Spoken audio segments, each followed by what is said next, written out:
अस्सलामुअलैकुम। तो स्वागत है आप सभी का ज्ञापन एकेडमी के इस नए और लेटेस्ट वीडियो में। और ये जो वीडियो है आप लोगों के लिए बहुत ज़्यादा इम्पॉर्टेंट है, क्योंकि आज हम लोग जो चैप्टर पढ़ने जा रहे हैं वो भी बहुत ज़्यादा इम्पॉर्टेंट है और इंटरेस्टिंग है। तो ये पूरा वीडियो इम्पॉर्टेंट और इंटरेस्टिंग होने वाला है। देखिए, चैप्टर का नाम है हिजरत, जो कि आप लोग के 12th क्लास के कहकशां बुक का, उर्दू के कहकशां बुक का चैप्टर नंबर 5 है। चैप्टर नंबर 5 का क्या नाम है? हिजरत। देखिए, हिजरत को माइग्रेशन कहते हैं इंग्लिश में, और हिंदी में कहते हैं प्रवास या फिर स्थानांतरण। यानी कि एक जगह को छोड़कर दूसरी जगह जाकर रहना ही हिजरत यानी कि माइग्रेशन कहलाता है। और इस दुनिया में जितने भी लोग हैं सभी लोग हिजरत करते हैं, स्थानांतरण, एक जगह से एक जगह को छोड़कर दूसरी जगह जाते ही हैं।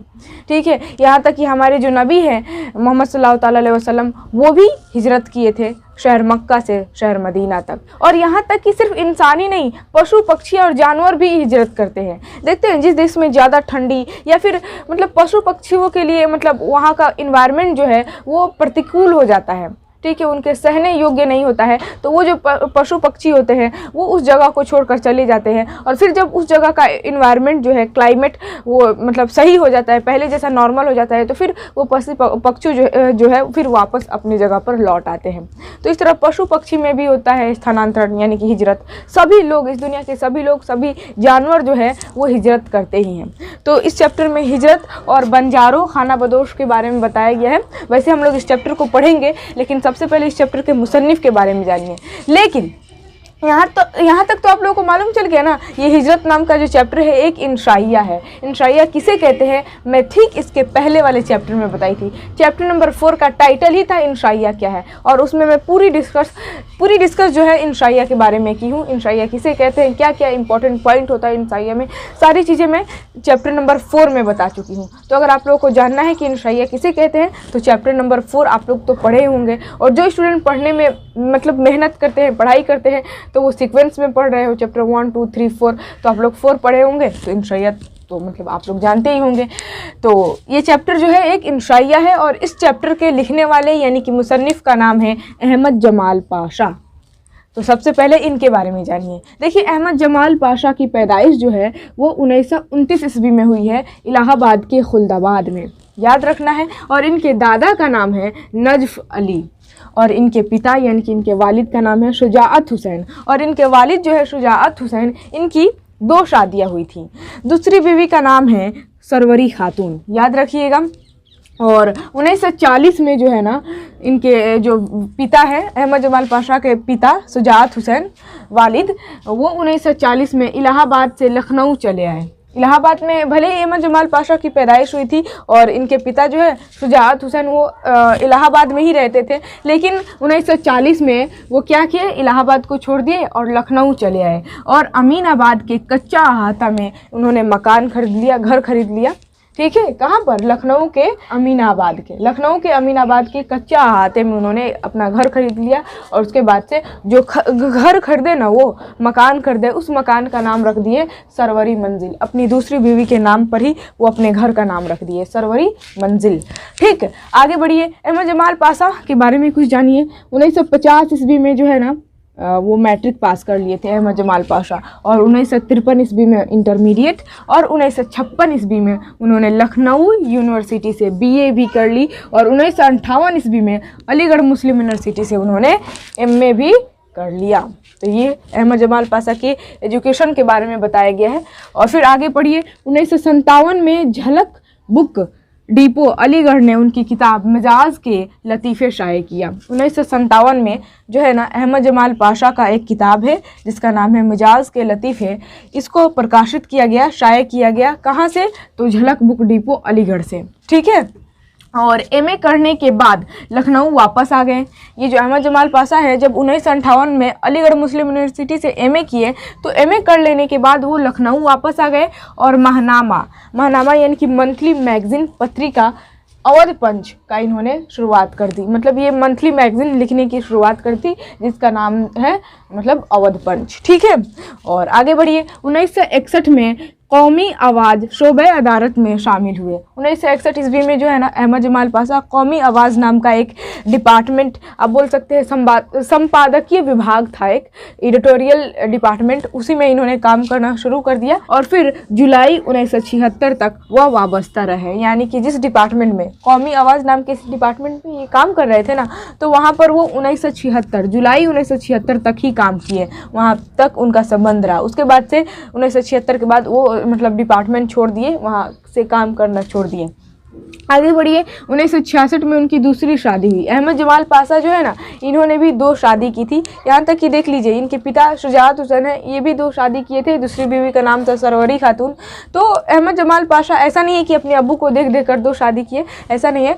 मतलब कोई इशू था जिसकी वजह से इनको दूसरा शादी करना पड़ा और उनका दूसरा शादी हुआ 1966 ईस्वी में। और दूसरी बीवी का क्या नाम था? सरवर जहाँ, ठीक है। और जो सरवर जमाल के नाम से मशहूर हो गई। देखिए यहाँ पर सरवर गलती से लिखा गया है, सर सिर्फ लिखा गया है, यहाँ पर सरवर लिखाएगा, ऐसे सरवर जमाल से मशहूर हो गई। इनकी जो दूसरी बीवी जो है वो सरवर जमाल के नाम से मशहूर हो गई, फेमस हो गई। और आगे बढ़िए, 1976 में मुस्तकल क़याम के खातिर अपने ससुराल चले आए। यानी कि अहमद जमाल पाशा जो है 1976 ईस्वी में, जब वो 1976 ईस्वी में वो इस कौमी आवाज़ नाम के डिपार्टमेंट को छोड़ दिए, तो वो कहाँ चले आए? मुस्तकल क़याम के खातिर, यानी कि हमेशा रहने के लिए अपने ससुराल चले आए, सिवान, ठीक है, सिवान चले आए, जहाँ उन्हें 1976 में ही ज़किया आफाक इस्लामिया कॉलेज में उर्दू लेक्चरर की मुलाजमत मिल गई। देखिए फिर से ज़रा शुरू से एकदम शांति से समझिए।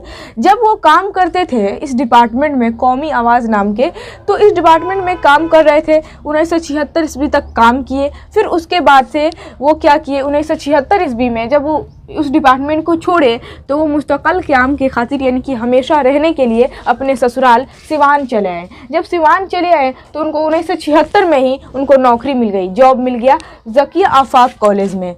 और क्या चीज़ का जॉब मिला? तो उर्दू के लेक्चरर का जॉब मिला। ज़किया आफाक इस्लामिया जो कॉलेज था, वहाँ पर वो उर्दू के लेक्चरर बन गए, ठीक है। और उसके बाद से 28 सितंबर 1987 को दौरान मुलाजमत, यानी कि जॉब करने के दौरान ही दिल का दौरा पड़ने से पटना में ही उनका इंतकाल हो गया, ठीक है। ये उर्दू के लेक्चरर थे, जॉब कर रहे थे इस्लामिया कॉलेज में, ज़किया आफाक इस्लामिया कॉलेज में। और जॉब करते करते, मतलब जॉब करने के दौरान ही 28 सितंबर 1987 को उनको दिल का दौरा पड़ा और पटना में ही उनका इंतकाल हो गया, ठीक है। और हुआ ये कि 28 सितंबर को उनका इंतकाल हुआ ना, तो ठीक एक दिन बाद 29 सितंबर 1987 को सिवान के तिलहट्टा में उनको दफन कर दिया गया, ठीक।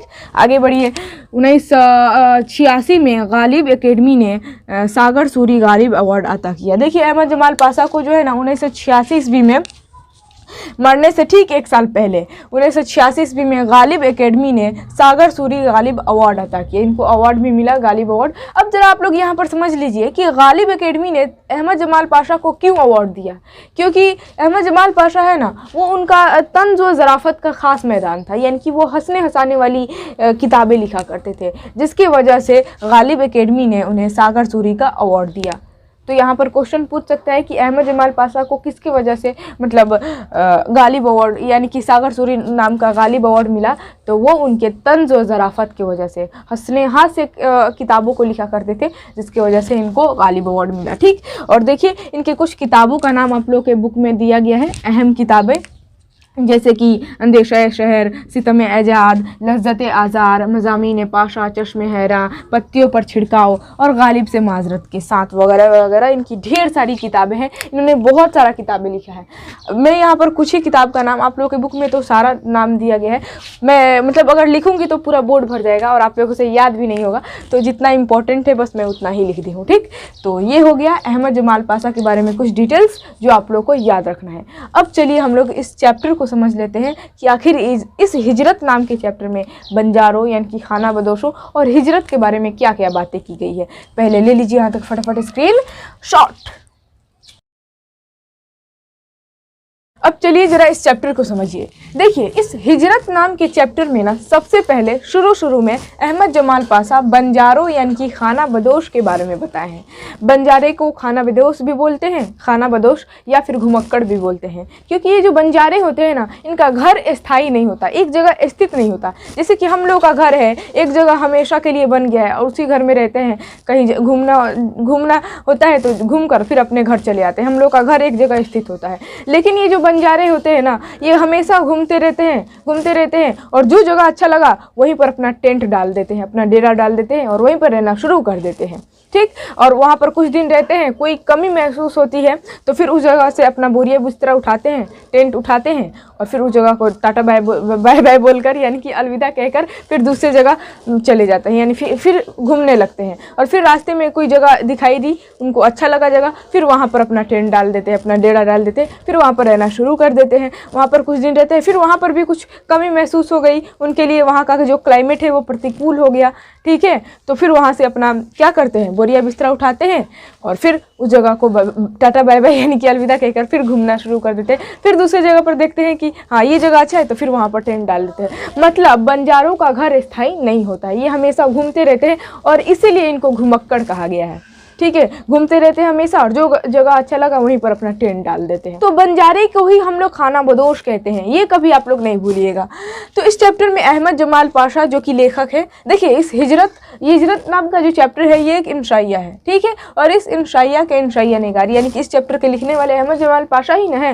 तो अहमद जमाल पाशा खुद इस चैप्टर में बता रहे हैं कि मैं बंजारों की बस्ती यानी कि खाना बदोश की बस्ती को रेलवे स्टेशन के नज़दीक देखा हूँ।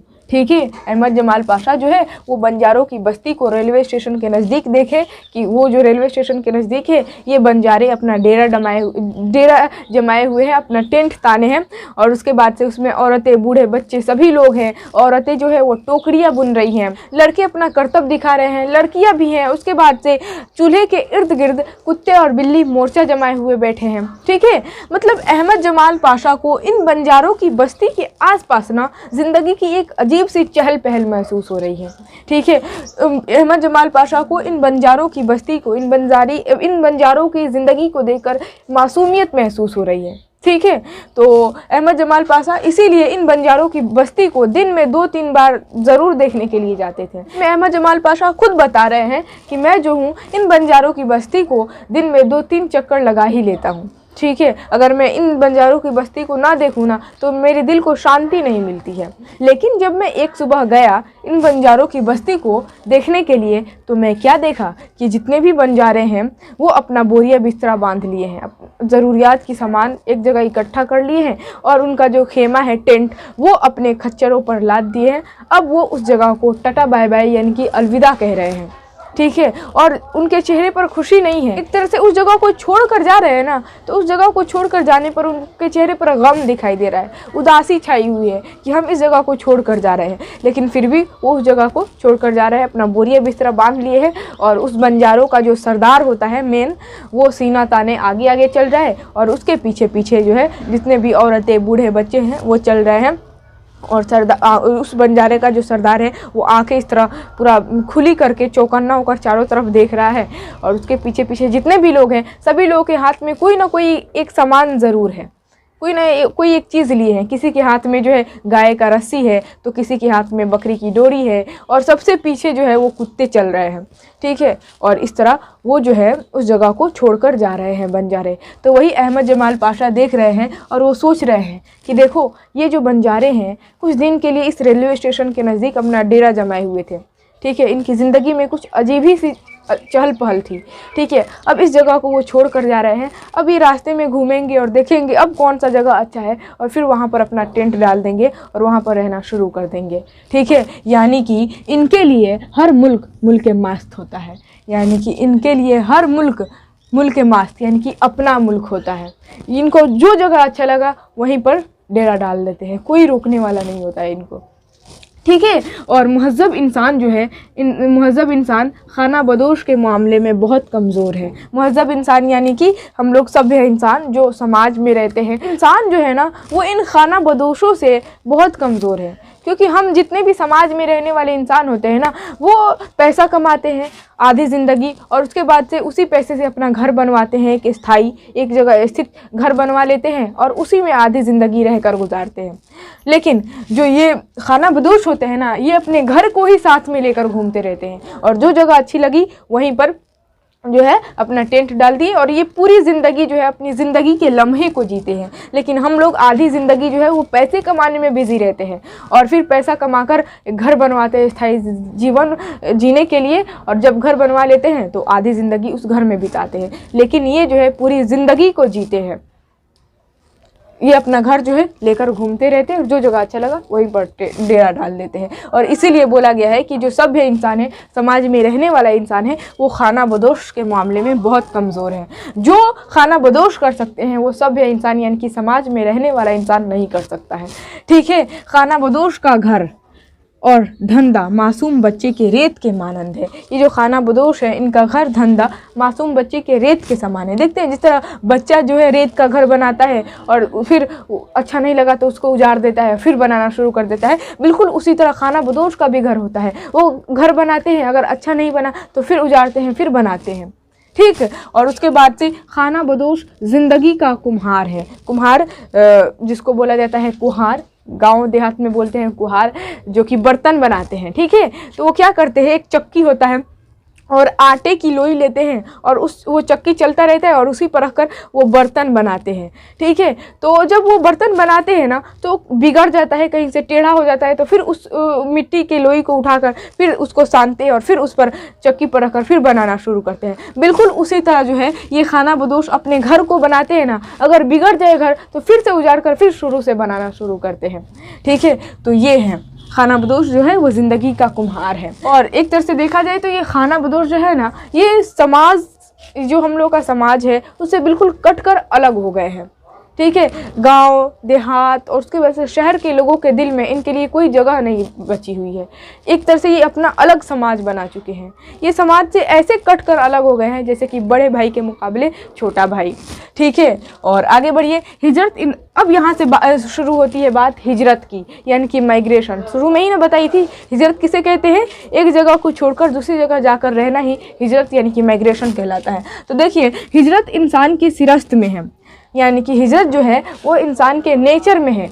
ठीक है, हर इंसान को क्या करना है, हिजरत करना है, माइग्रेशन करना ही करना है, जिसका सिलसिला तो जन्नत से शुरू होता है। यानी कि हम लोग जितने भी इंसान हैं वो पहली हिजरत कर चुके हैं, और वो पहली हिजरत क्या है, जन्नत से इस सरजमीन तक का हिजरत। हम लोग पैदा हुए हैं तो जन्नत से इस सरजमीन, इस ज़मीन पर आकर आबाद हुए हैं, तो ये हम लोग का पहली हिजरत हो गया है। और अल्लाह ताला का भी हुक्म हुआ था कि जाओ मेरी बनाई हुई दुनिया पर आबाद हो जाओ, और हज़रत आदम अलैहिस्सलाम है ना, उन्हीं से पहली हिजरत की शुरुआत हुई। वही हिजरत की शुरुआत किए थे, वही हैं जिन्होंने सबसे पहले जन्नत से इस ज़मीन पर कदम रखा। ठीक है, और उसके बाद से जितने भी इस दुनिया में लोग हैं वो जन्नत से इस ज़मीन पर आए। ठीक है, और तब इस दुनिया पर आबाद हो गए। तो हिजरत की शुरुआत जो है हज़रत आदम अलैहिस्सलाम से होती है। उसके बाद जो है हम लोग हिजरत किए, हम लोग जन्नत से इस सरजमीन तक आए, और पहली हिजरत जितने भी इस दुनिया के इंसान हैं वो कर चुके हैं। अब अगर वो अपनी ज़िंदगी में हिजरत नहीं कर रहे हैं, वो हिजरत करने से चूक गए हैं, तो आखिरी हिजरत से नहीं बच सकते हैं। देखिए, हिजरत तो एक फ़र्ज है जो कि सबको अदा करनी है। हम लोग पहला जो हिजरत है वो अदा कर चुके हैं, और अगर हम लोग अपनी ज़िंदगी में हिजरत नहीं करते हैं, हिजरत करने से चूक जाते हैं, एक जगह को छोड़कर दूसरी जगह नहीं जाते हैं, तो आखिरी हिजरत से हम लोग नहीं बच सकते हैं। और वो पता है आखिरी हिजरत क्या है, वो है मौत, जो कि इस सरजमीन से जन्नत तक का है, मतलब बिला आखिर जन्नत तक का। अब ये तो मैं नहीं जानती कि किसी की मौत होने पर वो जन्नत में जाएगा कि जहन्नुम में जाएगा, लेकिन अगर वो जहन्नुम में जाता है और सज़ा काटने के बाद अंततः बिला आखिर वो तो जन्नत में ही जाएगा। तो वही मैं बोल रही हूँ कि कोई भी इंसान जो है वो आखिरी हिजरत से नहीं बच सकता है, और वो जो आखिरी हिजरत है सरजमीन से जन्नत तक का है। चाहे आप ज़िंदगी में हिजरत करें या फिर ना करें, एक जगह को छोड़कर दूसरी जगह जाए या ना जाए, लेकिन आखिरी हिजरत यानी कि मौत से आप लोग नहीं बच सकते हैं, जो कि सरजमीन से जन्नत तक का है। ठीक है, तो ये सारी चीज़ें हैं। और आगे देखिए क्या लिखा गया है कि मगरिब गुलामी की अलामत है, इसकी जानिब हिजरत तो ऐसी है जैसे आज़ाद पंछी को सोने के पिंजरे में कैद कर दिया गया हो। देखिए यहाँ पर अहमद जमाल पाशा जो है ना, वो मगरिब यानी कि पश्चिम को, ठीक है, यानी कि वेस्ट को गुलामी की अलामत यानी कि गुलामी का निशानी बताया है। वो बता रहे हैं कि पश्चिम की तरफ हिजरत करना। पश्चिम में कौन कौन से देश आते हैं? सऊदी अरब आता है, ओमान, ईरान। तो इधर मतलब पश्चिम की तरफ हिजरत करना, माइग्रेशन करना ऐसे है जैसे कि आज़ाद पंछी को सोने के पिंजड़े में कैद कर दिया गया हो। यानी कि जैसे एक आज़ाद पंछी को सोने के पिंजड़े में कैद कर दिया जाता है, लेकिन वो पिंजरा भले ही सोने का होता है लेकिन आज़ाद पंछी कैद तो है उसमें, ठीक है। उसको एक बाउंड्री मिल गई है कि इस बाउंड्री से तुम्हें बाहर नहीं जाना है। बिल्कुल उसी तरह मगरिब की तरफ यानी कि मगरिब यानी पश्चिम में जितने भी देश है, सऊदी अरब, ओमान, ईरान, ये जितने भी है जहाँ पर लोग हिजरत करते हैं, माइग्रेशन करते हैं, जाकर रहते हैं, तो वहाँ पर बिल्कुल उसी तरह भले ही वहाँ पर जाकर कमाते हैं, वहाँ पर रहते हैं, लेकिन वहाँ का भी कुछ बाउंड्रीज़ है जिसको आप पार नहीं कर सकते हैं। समझ रहे बात को? इंडिया से बहुत सारे लोग हैं जो सऊदी अरबिया में जाकर कमाते हैं, तो उन्हें तो वो कमाते बहुत अच्छा है, उनकी मंथली बहुत अच्छी मिलती है, लेकिन वहाँ सऊदी अरब में जो रूल और रेगुलेशन बनाया गया है उसको वो पार नहीं कर सकते हैं। हम लोगों का देश का बात अलग ही है, हम लोग अपने देश के निवासी हैं, तो हम अपने देश में जो चाहे कर सकते हैं, लेकिन वहाँ पर जो है सऊदी अरब में या फिर मगरिब की तरफ, पश्चिम की तरफ जितने भी देश है वहाँ पर जाएंगे तो बिल्कुल उसी तरह होगा जैसे कि एक आज़ाद पंछी को सोने के पिंजरे में कैद कर दिया हुआ है। मतलब वहाँ पर जाकर आप कमा सकते हैं, फ्री रह सकते हैं, घूम सकते हैं, लेकिन एक बाउंड्री में, ठीक है। एक वहाँ पर आप लोगों को कायदा कानून मिलेगा, रूल रेगुलेशन को फॉलो करना पड़ेगा। तो वही बात बताई गई है, ठीक है। आगे बढ़िए। आखिर में इन शाइया निगार को हिजरत में इंसानी भाईचारा और आलमी यकजहती और वसाअत का एहसास होता है। यानी कि लास्ट में इन शाइया निगार, ये हिजरत नाम का जो चैप्टर है एक इंशाइया है, और इसके इंशाइया निगार कौन है? अहमद जमाल पाशा। तो अहमद जमाल पाशा को लास्ट में हिजरत में यानी कि माइग्रेशन करने में इंसानी भाईचारा नज़र आता है। यानी कि इंसानों में भाईचारा, अगर आप हिजरत करेंगे, माइग्रेशन करेंगे, एक जगह को छोड़कर दूसरी जगह जाएंगे तो दूसरों लोगों को जानेंगे और इस तरह इंसानी भाईचारा बढ़ेगी, ठीक है। और आलमी यकजहती भी दिखाई देती है, यानी कि वैश्विक एकजुटता। जैसे ही जितना ही ज़्यादा आप लोग हिजरत करेंगे, माइग्रेशन करेंगे, उतना ही ज़्यादा आप लोगों को जानेंगे और लोगों में एकजुटता पैदा होगी, ठीक है। और उसके बाद से वसाअत का भी एहसास होता है अहमद जमाल पाशा को। वसाअत यानी कि एक्सपेंशन, विस्तार। जितना ही ज़्यादा आप लोग माइग्रेशन करेंगे, एक जगह को छोड़कर दूसरी जगह जाकर रहेंगे, दूसरे लोगों से मुलाकात करेंगे, उतना ही ज़्यादा आपका विस्तार होगा, उतना ही लोग आपको जानेंगे और आप लोगों को जानेंगे, तो विस्तार होगा, ठीक है। तो ये सारी चीज़ें जो है अहमद जमाल पाशा को हिजरत में दिखाई देती है। तो वो लास्ट में बोल रहे हैं कि हाँ, हिजरत करना चाहिए, सभी को अपनी ज़िंदगी में हिजरत करना चाहिए, क्योंकि उसमें इंसानी भाईचारा भी बढ़ती है, आलमी यकजहती भी बढ़ती है और वसाअत यानी कि विस्तार भी होता है, ठीक। तो ये हो गया आप लोगों का पूरा चैप्टर। ये जो कुछ भी मैं आप लोगों को बताई, बस इतना ही आप लोगों के बुक में दिया गया है। हर एक एक पॉइंट मैं आप लोगों को बता दी। कोई भी कंफ्यूजन है इस चैप्टर से रिलेटेड, आप हमें कमेंट कर पूछ सकते हैं। जो कुछ भी मैं आप लोगों को समझाई, समझ में आया तो वीडियो को लाइक ज़रूर कीजिएगा और उसके बाद से वीडियो को शेयर कर दीजिएगा अपने पड़ोसियों, अपने दोस्तों के पास, जितना ज़्यादा हो सके। और हाँ, अगर आप लोग चैनल पर नए हैं तो चैनल को सब्सक्राइब ज़रूर कीजिएगा, और सब्सक्राइब कर लेने के बाद आप लोगों को एक घंटी दिखाई देगी, उस पर क्लिक कर लेना है। जब आप लोग घंटी पर क्लिक करेंगे ना तो ऑल का ऑप्शन आएगा, तो ऑल पर क्लिक कर लीजिएगा। होगा ये कि मेरी रोज आने वाली ऑल वीडियो का नोटिफिकेशन आप तक सबसे पहले पहुंचेगा, ठीक। तो चलिए फिर मिलेंगे नेक्स्ट वीडियो में नेक्स्ट टॉपिक के साथ। तब तक के लिए जय हिंद और खुदा हाफिज़।